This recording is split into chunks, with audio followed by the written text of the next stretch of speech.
I was talking the other day with a woman about what it meant to be free. And we both agreed that the definition of freedom for us was that we could choose when to work, we could choose how to work, and we could choose with whom we would work.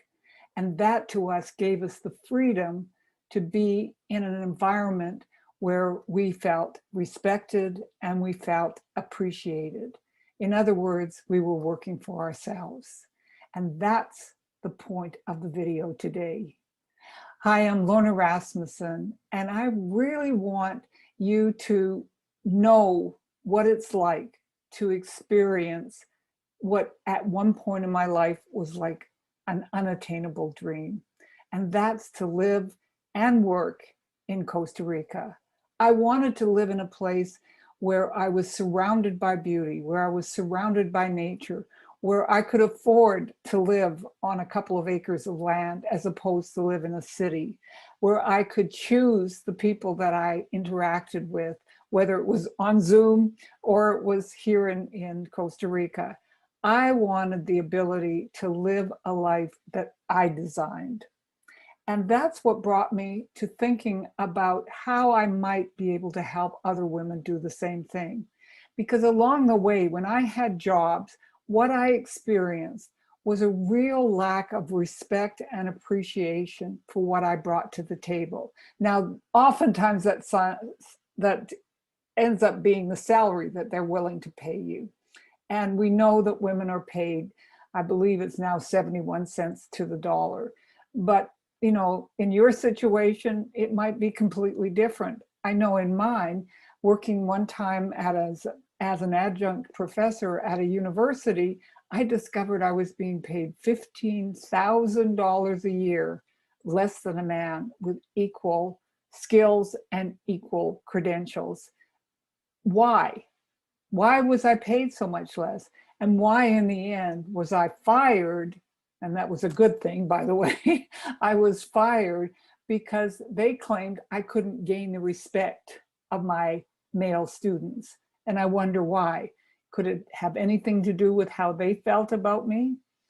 So you see, we're choosing oftentimes to work in situations where we're just simply not getting the respect and the appreciation that we deserve.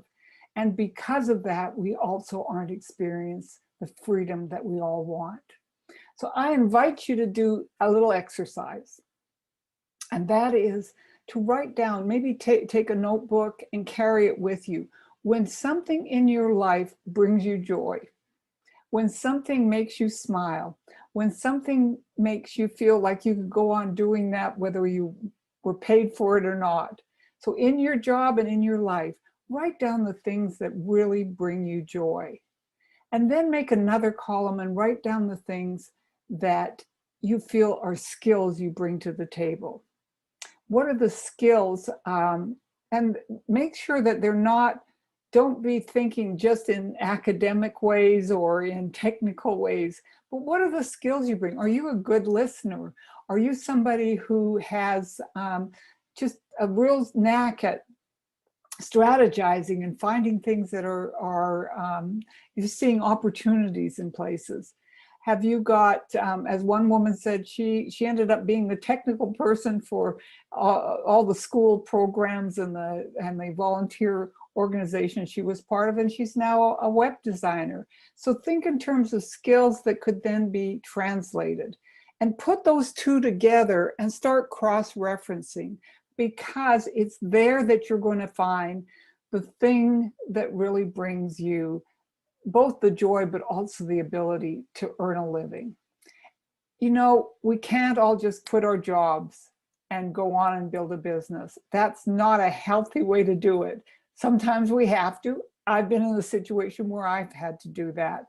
But if you can go in feeling confident that you have the makings of a great career, something that you love to do, something that you have skills to do, and something that you would do whether they paid you or not, that is a sense of freedom.